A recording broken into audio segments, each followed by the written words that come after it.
ನಮಸ್ತೆ ಮಿತ್ರರೇ. ನಾಳೆ ಆಟಿಯ ಅಮಾವಾಸ್ಯೆ.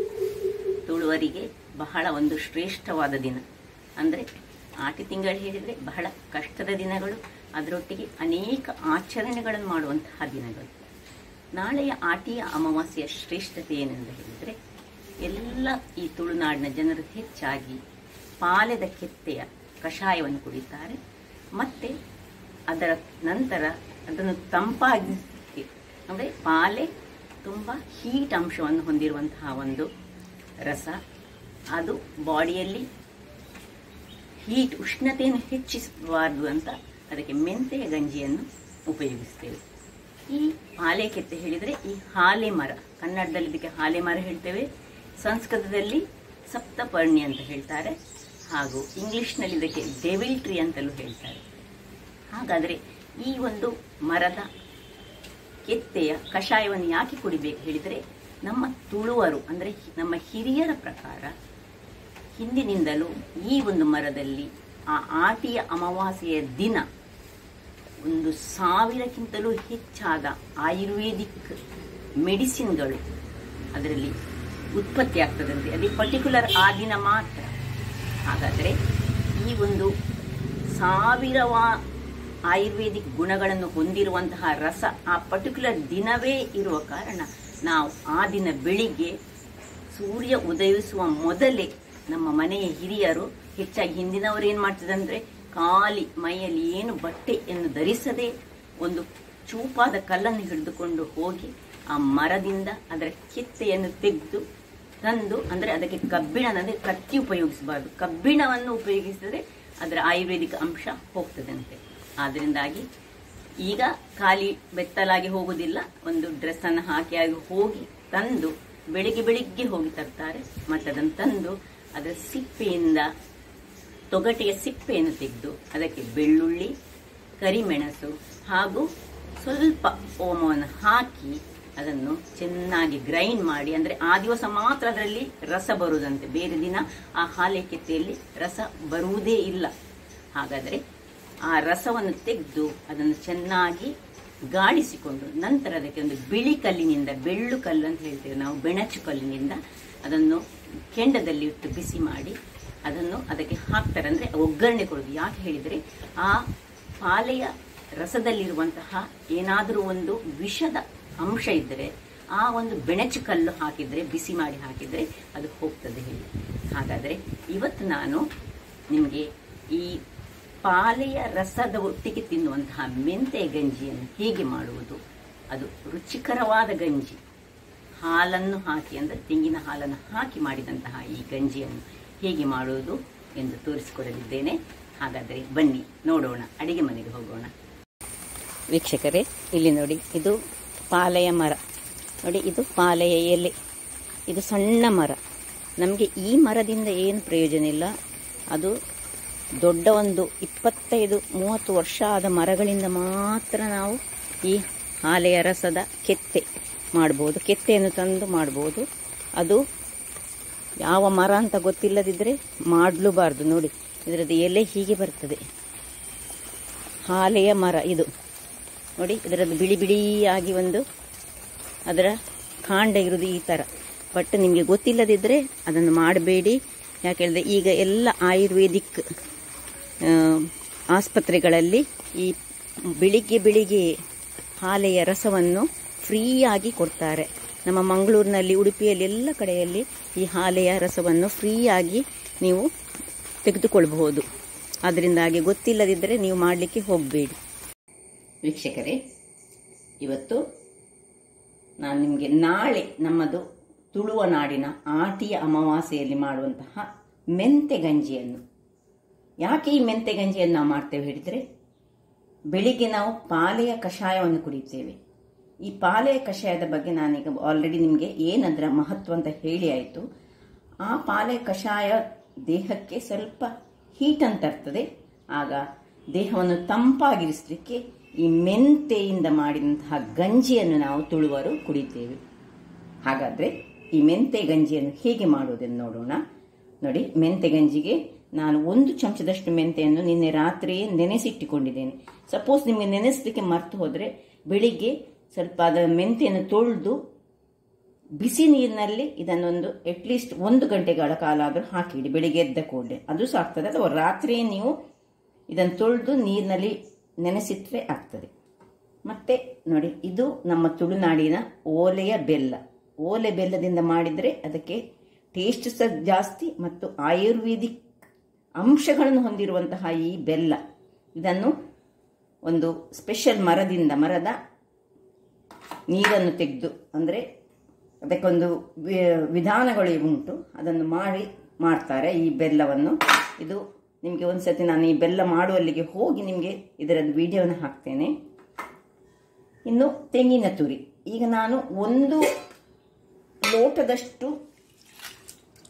ಈ ಬೆಳ್ತಿಗೆ ಅಕ್ಕಿಯನ್ನು ನೀರಿನಲ್ಲಿ ಹಾಕಿಟ್ಟಿದ್ದೇನಲ್ಲ, ಈ 1 ಲೋಟಕ್ಕೆ ಅರ್ಧ ಗಡಿಯಷ್ಟು, ಅಂದರೆ 1 ತೆಂಗಿನಕಾಯಿಯ ಅರ್ಧ, ಅದಾ ತೆಂಗಿನಕಾಯಿಯ ಅರ್ಧ ತೆಂಗಿನಕಾಯಿ ನಮಗೆ ಬೇಕು 1 ಲೋಟಕ್ಕೆ. ಅಂದರೆ ತೆಂಗಿನ ಹಾಲು ಸಹ ತಂಪು, ಅದಕ್ಕೋಸ್ಕರ ತೆಂಗಿನ ಹಾಲು ಈ ಮೆಂತೆಯನ್ನು ಹಾಕಿ ಮಾಡಿದಂತಹ ಗಂಜಿಯನ್ನು ನಾವು ಉಪಯೋಗಿಸ್ತೇವೆ. ಹಾಗಾದರೆ ಮೊದಲಿಗೆ ಏನು ಮಾಡೋದು ಹೇಳಿದರೆ, ಈ ತೆಂಗಿನ ತುರಿಯನ್ನು ನಾನು ಇದರ ಹಾಲು ತೆಗಿತೇನೆ. ಹಾಲು ತೆಗಿಲಿಕ್ಕೆ 2 ವಿಧದಲ್ಲಿ ಉಂಟು. ಒಂದು ದಪ್ಪ ಹಾಲನ್ನು ತೆಗೆಯುವುದು, ಇನ್ನೊಂದು ತೆಳು ಹಾಲನ್ನು ತೆಗೆಯುವುದು. ಸುರಿಗೆ ಬಂದ ಹಾಲು ಇದರಲ್ಲಿ ದಪ್ಪ ಹಾಲು. ಸುರಿಗೆ ನಾನು ದಪ್ಪ ಹಾಲು ತೆಗೆದುಕೊಳ್ತೇನೆ. ಆ ದಪ್ಪ ಹಾಲನ್ನು ನಾವು ಯಾವಾಗ ಉಪಯೋಗಿಸುವುದು, ತೆಳು ಹಾಲನ್ನು ಯಾವಾಗ ಉಪಯೋಗಿಸುವುದನ್ನು ನೋಡೋಣ. ನೋಡಿ, ಮೊದಲಿಗೆ ಇದಕ್ಕೆ ಸ್ವಲ್ಪ ನೀರನ್ನು ಹಾಕಿ ನಾನು ಇದರ ದಪ್ಪ ಹಾಲನ್ನು ತೆಗೆದುಕೊಂಡು ಬರ್ತೇನೆ. ವೀಕ್ಷಕರೇ ನೋಡಿ, ಸುರಿಗೆ ಗ್ರೈಂಡ್ ಮಾಡಿದ್ದು ದಪ್ಪ ಹಾಲು. ಇದನ್ನು ದಪ್ಪ ಹಾಲನ್ನು ತೆಗೆದುಕೊಳ್ಳೋಣ. ಈಗ ನಾನು ಮಾಡ್ತಾ ಇರೋದು 1 ಲೋಟದಲ್ಲಿ ಇಬ್ಬರಿಗೆ ಆಗುವಷ್ಟು ಮಾತ್ರ. ನೀವು ಬೇಕಿದ್ರೆ ಅದನ್ನು ಡಬಲ್ದ ಪ್ರಮಾಣ ಮಾಡಿಕೊಳ್ಬೋದು. ಹಾಲೆಲ್ಲ ತುಂಬ ಬೇಕು. ನೋಡಿ, ಇದು ಸುರುವಿನ ಹಾಲು, ದಪ್ಪ ಹಾಲು. ಹಾಲು ತೆಗೆಯುವ ಕ್ರಮ ಕೆಲವರಿಗೆ ಗೊತ್ತಿರಲಿಲ್ಲ, ನಮ್ಮ ತುಳುನಾಡಿನವರಿಗೆ ಎಲ್ಲರಿಗೆ ಸಹ ಗೊತ್ತುಂಟು. ಮತ್ತು ಈ ಪಾಲೆಯ ಇದು ಮೆಂತೆ ಗಂಜಿ ಮಾಡಲಿಕ್ಕೆ ಸಹ ಗೊತ್ತುಂಟು. ಈ ಪಾಲೆಯಿಂದ ಹೇಗೆ ಕಷಾಯ ಮಾಡೋದು ಹೇಳಿ ಸಹ ಗೊತ್ತುಂಟು. ಪಾಲೆ ಕಷಾಯ ಸಹ ಹೇಗೆ ಮಾಡೋದೆಂದೀಗ ನಾನು ಆಲ್ರೆಡಿ ಹೇಳಿದ್ದೇನೆ ನಾನು ನಿಮಗೆ. ಹಾಗಾದರೆ ನೋಡಿ, ಸುರಿಗೆ ಇಷ್ಟನ್ನು ಮಾಡಿ ಇದನ್ನು ಈಗ ಬಿಸಾಡಲಿಕ್ಕಿಲ್ಲ. ಇದರದ್ದು 2ನೇ ಹಾಲು ತೆಗಿಲಿಕ್ಕೆ ಉಂಟು. ಅದರಿಂದಾಗಿ ಇದನ್ನು ಹೀಗೆ ಇಟ್ಟುಕೊಂಡು ಮೊದಲಿನ ಹಾಲು ತೆಗೆದ ಮೇಲೆ ಪುನಃ ಇದಕ್ಕೆ 2ನೇ ಬಾರಿ ನೀರನ್ನು ಹಾಕಿ ತೆಗೆದ ಹಾಲೇ ಸೆಕೆಂಡ್ ಹಾಲು. ಸೊ ಇದು ಆಯಿತು ನೋಡಿ, ಮೊದಲನೇ ಹಾಲಾಯಿತು. ಈಗ ಇದನ್ನು ಪುನಃ ಹಾಕ್ಕೊಂಡು ನಾನು ಇದಕ್ಕೆ ಸ್ವಲ್ಪ ನೀರನ್ನು ಹಾಕ್ಕೊಂಡು 2ನೇ ಹಾಲನ್ನು ತೆಗೆದುಕೊಳ್ತೇನೆ. ವೀಕ್ಷಕರೇ ನೋಡಿ, 2ನೇ ಬಾರಿಗೆ ನೋಡಿ, ಮೊದಲನೇ ಹಾಲು ಇಲ್ಲಿ ಉಂಟು ದಪ್ಪ ಹಾಲು, 2ನೇ ಬಾರಿ ತೆಗೆದ ಈ ನೀರು ಹಾಲು ನೋಡಿ, ಅದು ಸಹ ಸ್ವಲ್ಪ ದಪ್ಪವೇ ಉಂಟು. ಈಗ ಏನು ಮಾಡಿ ನೋಡಿ, ಸಾಧಾರಣ ದಪ್ಪ ಬರ್ತದೆ ಅದು ಸಹ. ಈಗ ಪುನಃ ಇದಕ್ಕೆ ಸ್ವಲ್ಪ ಇನ್ನು ಗ್ರೈಂಡ್ ಮಾಡಲಿಕ್ಕಿಲ್ಲ, ಸ್ವಲ್ಪ ನೀರನ್ನು ಹಾಕಿ ಪುನಃ 2ನೇ ಬಾರಿಗೆ ಸ್ವಲ್ಪ ಗ್ರೈಂಡ್ ಮಾಡೋದು ಬೇಡ, ಹೀಗೆ ತೆಗೆದ್ರೆ ಆಯ್ತು. ಹೀಗೆ ಕೈಯಲ್ಲಿ ಹೀಗೆ ತೆಗಿಸಿ, ಇದು 2ನೇ ಹಾಲು. ಸೊ ಹಾಲು ತೆಗೆಯುವ ಕ್ರಮ ಗೊತ್ತಿಲ್ಲದವರಿಗೆ ನಾನು ಇವತ್ತು ಮಾಡಿದ್ದು, ತುಂಬ ಮಂದಿಗೆ ಗೊತ್ತುಂಟು. ನೋಡಿ, 2ನೇ ಹಾಲು ಎಷ್ಟು ದಪ್ಪ ಉಂಟು ನೋಡಿ. ಈ ತೆಂಗಿನ ಹಾಲೇ ಹಾಗೆ ತುಂಬ ಆಯುರ್ವೇದಿಕ್ ಗುಣಗಳನ್ನು ಹೊಂದಿ, ತೆಂಗಿನಕಾಯಿಯೇ ಅಂಥದ್ದು, ತೆಂಗಿನ ಎಣ್ಣೆ ಸಹ ಹಾಗೆ. ಆದ್ದರಿಂದಾಗಿ ಹೆಚ್ಚಾಗಿ ನಾವು ತೆಂಗಿನ ಎಣ್ಣೆಯನ್ನೇ ಬಳಸಿದರೆ ಬಹಳ ಉತ್ತಮ. ಸೊ ನಾವು ಕರಾವಳಿಯವರು ಹೆಚ್ಚಾಗಿ ತೆಂಗಿನ ಎಣ್ಣೆಯನ್ನೇ ಬಳಸುವುದು. ಫ್ರೆಶ್ ಆಗಿ ನಮ್ಮಲ್ಲಿ ತೆಂಗಿನಕಾಯಿ ಆಗ್ತದೆ. ಬೇಕಿದಷ್ಟು ಮಿಲ್ಗಳು ಸಹಿತ ಉಂಟು. ಈಗ ಮಿಲ್ಲಿನ ಕಾನ್ಸೆಪ್ಟ್ ಬಹಳ ಹೆಚ್ಚಾಗಿದೆ. ಅದರಿಂದಾಗಿ ಎಲ್ಲರೂ ಸಹ ಹೆಲ್ತ್ ಕಾನ್ಷಿಯಸ್ ಆದ ಕಾರಣ ಹೆಚ್ಚಾಗಿ ಮಿಲ್ಲಿಗೆ ಹೋಗಿ ಈ ತೆಂಗಿನ ಎಣ್ಣೆಯನ್ನು ತೆಗೆದುಕೊಳ್ತಾರೆ. ಬಹಳ ಉತ್ತಮ. ಅದು ಸಹ ಒಳ್ಳೆ ಇದರಲ್ಲಿ ಮರದ ಗಾಣದಿಂದ ಮಾಡಿದಂತಹ ತೆಂಗಿನ ಎಣ್ಣೆ ಬಹಳ ಉತ್ತಮ. ಈಗ ಹಾಲು ರೆಡಿ ಆಯಿತು. ಈಗ ನೋಡಿ, ಈ ತೆಂಗಿನ ತೆಳು ಹಾಲು ಮಾತ್ರ ನಾನು ಇದರಲ್ಲಿ ಹಾಕೊಳ್ತಿದ್ದೇನೆ. ತೆಳು ಹಾಲು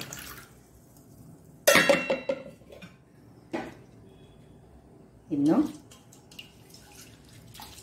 ಇದರ ಮೊದಲು ಇಲ್ಲಿ ತೆಂಗಿನ ಹಾಲು ನೋಡಿ ಹಾಕಿ ಆದ ಮೇಲೆ ಈ ಒಂದು ಸ್ವಲ್ಪ ಹೊತ್ತು ನಾನು ಇದನ್ನು ನೆನೆಸಿಟ್ಟಿದ್ದೇನೆ, ಒಂದು ಅರ್ಧ ಗಂಟೆಯಷ್ಟು. ಯಾವ ಅಕ್ಕಿ ಸಹ ಆಗ್ತದೆ, ಸೋನಾ ಮಸೂರಿ ಆದರೆ ತುಂಬ ಚೆನ್ನಾಗಿ ಬರ್ತದೆ.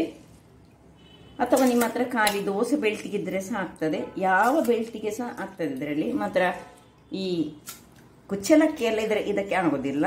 ಖಾಲಿ ವೈಟ್ ರೈಸ್, ಯಾವುದಾದ್ರೂ ವೈಟ್ ರೈಸ್ ಆಗ್ತದೆ, ಬಹಳ ಚೆನ್ನಾಗಿ ಬರ್ತದೆ. ಹಾಗೆ ಇಷ್ಟಾದ ಮೇಲೆ ಇದಕ್ಕೆ ಈ ಮೆಂತೆ, ನಾವು ನೆನೆಸಿಟ್ಟಂತಹ ಮೆಂತೆಯನ್ನು ಹಾಕೊಳ್ಳೋಣ. ಸ್ವಲ್ಪ ಉಪ್ಪನ್ನು ಹಾಕೊಳ್ಳೋಣ. ಉಪ್ಪನ್ನು ಹಾಕೊಂಡು ನೋಡಿ, ಇಷ್ಟು ನೀರು ಸಾಕಾಗುವುದಿಲ್ಲ, ಇನ್ನು ಸ್ವಲ್ಪ ಹೆಚ್ಚು ನೀರನ್ನು ಹಾಕೊಂಡು ಇನ್ನೊಂದು ಲೋಟ ನೀರನ್ನು ಹಾಕೊಂಡು, ಅಂದರೆ 1 ಲೋಟಕ್ಕೆ ನಾವು 1:2 ಅಲ್ಲ 3 ಲೋಟದಷ್ಟು ನೀರನ್ನು ಹಾಕೊಳ್ಬೇಕಾಗ್ತದೆ. 1 ಲೋಟ ಅಕ್ಕಿಗೆ 3 ಲೋಟ, ಅಂದರೆ ಅದು ಚೆನ್ನಾಗಿ ಗಂಜಿ ಹಾಗೆ, ಮೆಂತೆಯ ಗಂಜಿ ಅಲ್ಲ, ಗಂಜಿ ಹಾಗೆ ಬೇಯಬೇಕು.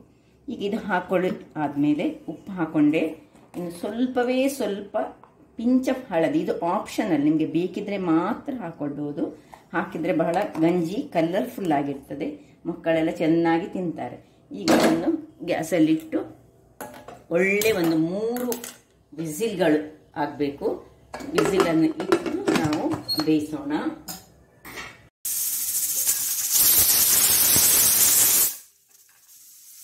ವೀಕ್ಷಕರೇ, ಇಲ್ಲಿ ನೋಡಿ 3 ವಿಸಿಲ್ ಆಯಿತು. ಈಗ ನಾನು ಇದನ್ನು ಆಫ್ ಮಾಡಿಕೊಳ್ತಿದ್ದೇನೆ, ಮತ್ತು ತಣ್ಣಗಾಗಲು ಬಿಡೋಣ. ಇದು ತಣ್ಣಗಾಗಿದೆ. ಈಗ 3 ವಿಸಿಲ್ ತೆಗೆದುಕೊಂಡಿದ್ದೇನೆ ನಾನು, ನೋಡಿ ಹೇಗೆ ಬೆಂದಿದೆ ನೋಡಿ. ಈಗ ಇದನ್ನು ನಾವು ಇನ್ನೊಂದು ಪಾತ್ರೆಗೆ ಶಿಫ್ಟ್ ಮಾಡಿಕೊಳ್ಳೋಣ. ಹಿಂದಿನ ಕಾಲದಲ್ಲಿ ಈ ಕುಕ್ಕರ್ ಇರಲಿಲ್ಲಲ್ಲ, ಅದರಿಂದಾಗಿ ಪಾತ್ರೆಯಲ್ಲೇ ಬೇಯಿಸ್ತಿದ್ರು. ನಾವೀಗ ನಮ್ಮ ಅನುಕೂಲತೆಗೆ ತಕ್ಕಂತೆ ಮಾಡೋದು. ಇದನ್ನು ಇದರಲ್ಲಿ ಬೇಯಿಸಿದ್ರೆ ಬೇಗ ಬೇಯುತ್ತದೆ, ಒಂದು 5 ನಿಮಿಷದೊಳಗೆ ಆಗ್ತದೆ ಎಂಬ ಕಾರಣದಿಂದಾಗಿ ಹಿಂದಿನವರು ಹೀಗೆ ಮಾಡ್ತಿರ್ಲಿಲ್ಲ. ಅವರು ಹೀಗೆ ಪಾತ್ರೆಯಲ್ಲಿಯೇ ಈ ಹಾಲಿನೊಟ್ಟಿಗೆ ನೀರನ್ನು ಸೇರಿಸಿ ಅನ್ನವನ್ನು ಮಾಡಿ ಅದರೊಟ್ಟಿಗೆ ಬೆಲ್ಲವನ್ನು ಸೇರಿಸಿ ಮಾಡ್ತಿದ್ರು. ನಾವು ನಮ್ಮ ಅನುಕೂಲಕ್ಕೆ ತಕ್ಕ ಸ್ವಲ್ಪ ನೀರನ್ನು ಹಾಕೊಂಡು ಇದನ್ನು ನಾನು ಈಗ ಇದಕ್ಕೆ ಶಿಫ್ಟ್ ಮಾಡ್ಕೊಳ್ತಿದ್ದೇನೆ. ನೋಡಿ, ನಾನು 1:2 ಅಲ್ಲ 1:3 ನೀರನ್ನು ಹಾಕೊಂಡಿದ್ದೇನೆ ಆಗ. ಈಗ ನೋಡಿ, ಇಷ್ಟಾದ್ಮೇಲೆ ಇದನ್ನು ಈ ಗ್ಯಾಸ್ನಲ್ಲಿ ಇಟ್ಕೊಳ್ಳೋಣ. ಇದು ಖಾಲಿ ನಾವು ಈ ಅಮಾವಾಸ್ಯೆಯ ದಿನವೇ ತಿನ್ಬೇಕಂತ ಅಲ್ಲ. ಅಮಾವಾಸ್ಯೆಯ ದಿನ ತಿಂದ್ರೆ ಅದೇ ನಾನು ಹೇಳಿದ್ದೇನೆಲ್ಲ, ಹಾಲೆದ್ದು ಪಾಲೆದ ಕೆಟ್ಟೆಯಿಂದ ನಾವು ಮಾಡಿದಂತಹ ಕಷಾಯ ಕುಡ್ದು ದೇಹ ತಂಪು ಮಾಡ್ಲಿಕ್ಕೋಸ್ಕರ ಮಾಡಿದಂತ. ಬೇರೆ ದಿನಗಳಲ್ಲಿ ಸಹ ಇದನ್ನು ನಾವು ಮಾಡಿ ನಾವು ತಿನ್ಬಹುದು. ಈಗ ಇಲ್ಲಿ ನೋಡಿ, ಅಲ್ಲಿ ಇದು ಬೆಲ್ಲ, ಪಾಮ್ ಜಾಗ್ರಿ ಹೇಳ್ತೇವಲ್ಲ ಅದು. ಇದರಿಂದ ನಾನು ಹೇಳಿದೆ ಅಲ್ಲ, ಇದು ಬಹಳ ಉತ್ತಮ ದೇಹಕ್ಕೆ. ಇದನ್ನು ಹೆಚ್ಚಾಗಿ ಬಾಣಂತಿಯರಿಗೆ ಇದನ್ನು ಕೊಡ್ತಾರೆ. ಈಗ ಇದನ್ನು ನಾನು ಸಣ್ಣ ಸಣ್ಣ ತುಂಡುಗಳಾಗಿ ಮಾಡಿ ಇದರಲ್ಲಿ ಹಾಕೊಳ್ತಿದ್ದೇನೆ. ಇನ್ನು ಸ್ವಲ್ಪ ನೀರನ್ನು ಹಾಕೊಳ್ತೇನೆ. ಅದಕ್ಕೆ 1 ಲೋಟದಷ್ಟು ನೀರು. ಬೆಲ್ಲ ಈಗ ಇದರಲ್ಲಿ ಕರಗಬೇಕು. ಈಗ ಬೆಲ್ಲ ಮತ್ತು ಸ್ವಲ್ಪ ತುಪ್ಪವನ್ನು ಹಾಕೊಳ್ಬೇಕು ಇದಕ್ಕೆ. ಬೆಲ್ಲ ಹಾಕುವಾಗ ಬೆಲ್ಲ ಬೇಕಿದ್ರೆ ಗುದ್ದಿ ಸಹ ಹಾಕೊಳ್ಬಹುದು ಬೆಲ್ಲವನ್ನು. ಇಲ್ಲ, ಇದು ಕೂಡಲೇ ಇದರಲ್ಲಿ ಒಳ್ಳೆ ನೀರಾಗ್ತದೆ. ಮಿತ್ರರೇ, ಹೀಗೆ ಬೆಲ್ಲ ಹಾಕಿದ ಮೇಲೆ ಕೈಯಾಡಿಸ್ತಲೇ ಇರಬೇಕು. ಈಗ ನಾನು ಇದು ಕೈಯಾಡಿಸ್ತಾ ಇರುವಾಗಲೇ ನೋಡಿ, ಬೆಲ್ಲದ ತುಂಡುಗಳು ಉಂಟು, ಅದು ನೀರಾಗಬೇಕೀಗ. 1 ಚಮಚದಷ್ಟು ತುಪ್ಪವನ್ನು ಇದಕ್ಕೆ ಹಾಕ್ಕೊಳ್ತಿದ್ದೇನೆ. 1-1.5 ಚಮಚದಷ್ಟು ತುಪ್ಪವನ್ನು ಹಾಕೊಂಡು, ಬಹಳ ರುಚಿಕರವಾಗಿರ್ತದೆ ತುಪ್ಪ ಹಾಕಿದ್ರೆ.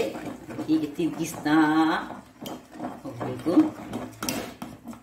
ಎಲ್ಲ ಬೆಲ್ಲ ಒಂದು ಕರಗಬೇಕು. ಕರಗ್ತಾ ಇರುವಾಗ ತುಪ್ಪ ಅದರೊಟ್ಟಿಗೆ ಮಿಕ್ಸ್ ಆಗುವಾಗ ಅದರ ರುಚಿಯೇ ಬಹಳ ಅದ್ಭುತ ಆಗಿರ್ತದೆ. ನಿಮ್ಗೆ ಅರ್ಜೆಂಟ್ ಬೇಕಿದ್ರೆ ನೀವೇನ್ ಮಾಡ್ಬೋದು, ಈ ಕುಕ್ಕರ್ ಅಲ್ಲಿ ಬೇಯಿಸುವಾಗಲೇ ಈ ಬೆಲ್ಲವನ್ನು ಹಾಕೊಳ್ಬಹುದು. ಕಟ್ ಮಾಡಿ ಹಾಕಿದ್ರೆ ಅದು ಸಹ ನಡೀತದೆ. ಬಟ್ ಹೀಗೆ ಮಾಡಿದರೆ ಈ ಬೆಲ್ಲವನ್ನು ನಂತರ ಬೇಯಿಸಿದ ಮೇಲೆ ಈ ಬೆಲ್ಲವನ್ನು ಹಾಕೊಂಡು ಸ್ವಲ್ಪ ತುಪ್ಪವನ್ನು ಹಾಕೊಂಡು ಹೀಗೆ ತಿರುಗಿಸ್ತಾ ಮಾಡಿದ್ರೆ ಅದರ ಟೇಸ್ಟ್ ಒಂದು ಬೇರೆ ರೀತಿಯಲ್ಲಿ ಆಗ್ತದೆ. ನಾನು ಹಿಂದೆ ಹಾಗೆ ಮಾಡ್ತಿದ್ದೆ, ಹೇಗೆ ಎಲ್ಲವನ್ನು ಒಟ್ಟಿಗೆ ಬೆಲ್ಲವನ್ನು ಸಹ ಹಾಕಿ. ಆದರೆ ನಮ್ಮದು ಮುಂದೆ ಆಟಿದೊಂದು ದಿನ ಇತ್ತು, ಅದರಲ್ಲಿ ಒಬ್ಬರು ಮಾಡಿ ತಂದಿದ್ರು. ಅವರು ಮಾಡಿದ ಅದು ಬಹಳ ಟೇಸ್ಟ್ ಆಗಿತ್ತು. ನಾನು ಅವ್ರ ಹತ್ರ ಕೇಳಿದೆ, ಇಷ್ಟು ಟೇಸ್ಟ್ ಹೇಗೆ ಬಂತು ಹೇಳುವಾಗ ಅವರು ಹೇಳಿದ್ರು, ಬೆಲ್ಲವನ್ನು ನಂತರ ಹೀಗೆ ತುಪ್ಪದೊಟ್ಟಿಗೆ ತಿರುಗಿಸಿಕೊಂಡು ಹಾಕಿದ್ರೆ. ಈಗ ನಿಮ್ಮ ಹತ್ರ ಇದು ಈ ಬೆಲ್ಲ, ಪಾಮ್ ಬೆಲ್ಲ ಇರದಿದ್ರೆ, ಓಲೆ ಬೆಲ್ಲ ಇರದಿದ್ರೆ, ನೀವು ಈ ನಮ್ಮದು ಆಯುರ್ವೇದಿಕ್ ಶಾಪಲ್ಲಿ ಸಿಕ್ಕುವಂತಹ ಇನ್ನೊಂದು ಬೆಲ್ಲ ಉಂಟಲ್ಲ, ಆ ಬೆಲ್ಲವನ್ನು ಸಹ ಕಬ್ಬಿನ ಬೆಲ್ಲವನ್ನು ಸಹ ನಾವು ಯೂಸ್ ಮಾಡಬಹುದು, ಮಾಡಬಾರ್ದಂತ ಏನಿಲ್ಲ. ಬಟ್ ಇದಕ್ಕೆ ತುಂಬಾ ಆಯುರ್ವೇದಿಕ್ ಗುಣಗಳುಂಟು ಈ ಬೆಲ್ಲಕ್ಕೆ. ಆದ್ರಿಂದಾಗಿ ಈ ಆಟಿ ಅಮಾವಾಸ್ಯೆ ದಿವಸ ನಾವು ಹಾಲು ಕುಡಿದ ಮೇಲೆ, ಪಾಲೆಯ ಕೆತ್ತೆ ಹಾಲು ಕುಡಿದ ಮೇಲೆ ನಾವು ಇದೇ ಒಂದು ಬೆಲ್ಲವನ್ನು ಉಪಯೋಗಿಸಿದ್ರೆ ಬಹಳ ಉತ್ತಮ. ಈಗ ನೋಡಿ ಆಯ್ತು, ಎಲ್ಲ ಬೆಲ್ಲ ಕರಗಿತು. ಈಗ ಈ ದಪ್ಪ ಹಾಲನ್ನು ನಾನು ಇದಕ್ಕೆ ಹಾಕ್ತಾ ಇದ್ದೇನೆ. ನೋಡಿ ಹೇಗೆ ಬಂತು ನೋಡಿ. ಇದು ತುಂಬಾ ದಪ್ಪ ಸಾಗಬಾರ್ದು, ತುಂಬಾ ನೀರು ಸಾಗಬಾರ್ದು. ಇದು ಹದಾ ನೋಡಿ ಹೀಗೆ ಪೋರಿಂಗ್ ಕನ್ಸಿಸ್ಟೆನ್ಸಿಯಲ್ಲಿ ಇರಬೇಕು. ಇದು ಒಂದು ಕುದಿ ಬಂದ ಕೂಡಲೇ ಹಾಲು ಹಾಕಿ ಒಂದು ಕುದಿ ಬಂದ್ರೆ ಸಾಕು ವೀಕ್ಷಕರೇ. ಆಮೇಲೆ ನಾವಿದನ್ನು ಆಫ್ ಮಾಡಿಕೊಂಡು ಸರ್ವ್ ಮಾಡೋಣ. ನೋಡಿ ಹೀಗೆ. ಇದಕ್ಕಿನ್ನು ಬಾಯಿಡ್ಲಿಕ್ಕಿಲ್ಲ, ನಾವು ಸ್ವಲ್ಪ ಹಾಲೆಲ್ಲ ಹಾಕಿದ ಮೇಲೆ ಹೀಗೆ ಕೈಯಲ್ಲಿ ತಿರುಗಿಸ್ತಾನೇ ಇರಬೇಕು, ಇಲ್ಲದಿದ್ರೆ ಅದು ತಳ ಹಿಡಿತದೆ. ಅದರಿಂದಾಗಿ ನೋಡಿ ಹೇಗೆ ಬಂತು ನೋಡಿ, ಯಾವ ರೀತಿಯಲ್ಲಿ, ಹೇಗೆ ತುಪ್ಪದ ಹಾಗೆ ಉಂಟು. ತುಪ್ಪ ತಿಂದ ಹಾಗೆ ಆಗ್ತದೆ ಈಗ ತಿನ್ನುವಾಗ. ನೋಡಿ ವೀಕ್ಷಕರೇ, ಇಲ್ಲಿ ನೋಡಿ ಕುದಿಲಿಕ್ಕೆ ಶುರುವಾಯಿತು. ಹೇಗೆ ಬಬಲ್ಸ್ ಎಲ್ಲ ಮೇಲೆ ಬರಲಿಕ್ಕೆ ಶುರುವಾಗುವಾಗ ಅದು ಆಯ್ತು ಹೇಳಿ ಅರ್ಥ. ಆಯ್ತು. ತೆಂಗಿನ ಹಾಲು ಅಂದ್ರೆ ತುರಿಗೆ ಮಾತ್ರ ನೀರು ಹಾಲನ್ನು ಬೇಯಿಸುವುದು. ಈಗ ದಪ್ಪ ಹಾಲು ಕೊನೆಗೆ ಹಾಕಿ ಒಂದೇ ಒಂದು ಕುದಿ ಸಾಕು. ಈಗ ಆಫ್ ಮಾಡ್ಕೊಳ್ಳೋಣ. ಆಫ್ ಮಾಡಿಕೊಂಡು ನಾವು ಇದೀಗ ಆಟಿ ಅಮಾವಾಸ್ಯೆ ದಿವಸ ಯಾವತ್ತು ಏನೇ ಒಂದು ಐಟಮ್ ಮಾಡಿದ್ರೆ ಸಹ ಅದನ್ನು ಮೊದಲಿಗೆ ನಾವು ಏನ್ ಮಾಡಬೇಕು, ನಮ್ಮ ಹಿರಿಯರಿಗೆ ನಾವು ಇಡ್ತೀವಿ. ಆಟಿ ತಿಂಗಳಲ್ಲಿ ನಾವು ಏನೇ ಒಂದು ಮಾಡಿದ್ರೆ ಸಹ ಅದನ್ನು ನಾವು ಹಿರಿಯರಿಗೆ ಇಟ್ಟು ಮತ್ತೆ ಅದನ್ನು ನಾವು ತುಳುವರ ಒಂದು ಸಂಪ್ರದಾಯ ಅದು. ಆಟಿ ತಿಂಗಳಂತಲ್ಲ, ನಾವು ಯಾವುದೇ ಒಂದು ವಿಶೇಷವಾದ ಒಂದು ಅಡಿಗೆಯನ್ನು ಮಾಡಿದರೆ ಸಹ ನಮ್ಮ ಹಿರಿಯರಿಗೆ ಅದನ್ನು ಒಂದು ಮೊದಲಿಗೆ ತೆಗೆದು ಅದನ್ನು ಸೈಡಲ್ಲಿ ಇಟ್ಟುಕೊಂಡು ಮಾಡಬೇಕು. ಅದು ನಮ್ಮ ಒಂದು ಹಿರಿಯರಿಗೆ ನಾವು ಕೊಡುವ ಗೌರವ ಅಂತ ನಾವು ಹೇಳ್ಬೋದು, ಮತ್ತೆ ಅವರನ್ನು ನೆನಪಿಸಿಕೊಳ್ತಿದ್ದೇವೆ ಅಂತ ಹೇಳ್ಬೋದು. ಆದ್ರಿಂದಾಗಿ ನಾನು ಒಂದು ತಟ್ಟೆಯಲ್ಲಿ ತೆಗೆದು ಅದನ್ನು ಸೈಡಿಗೆ ಇಟ್ಕೊಳ್ತೇನೆ. ಯಾವತ್ತು ಹೆಚ್ಚಾಗಿ ಮಾಡ್ತೇನೆ ನಾನು ಒಂದು ಸ್ಪೆಷಲ್ ಆದ ಅಡಿಗೆಯನ್ನು ಮಾಡಿದ್ರೆ. ಈಗ ನೋಡಿ ಇದನ್ನು ಆಫ್ ಮಾಡಿಕೊಂಡು ಸರ್ವ್ ಮಾಡೋಣ.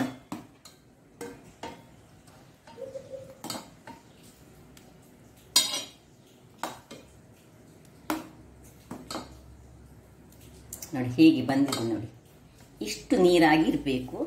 ಇದನ್ನು ಆ ಪಾಲೆ ಕೆತ್ತೆಯ ಕಷಾಯ ಕುಡಿದು ಮತ್ತೆ ಕೂಡ್ಲೆ ತಿನ್ನುವುದಲ್ಲ.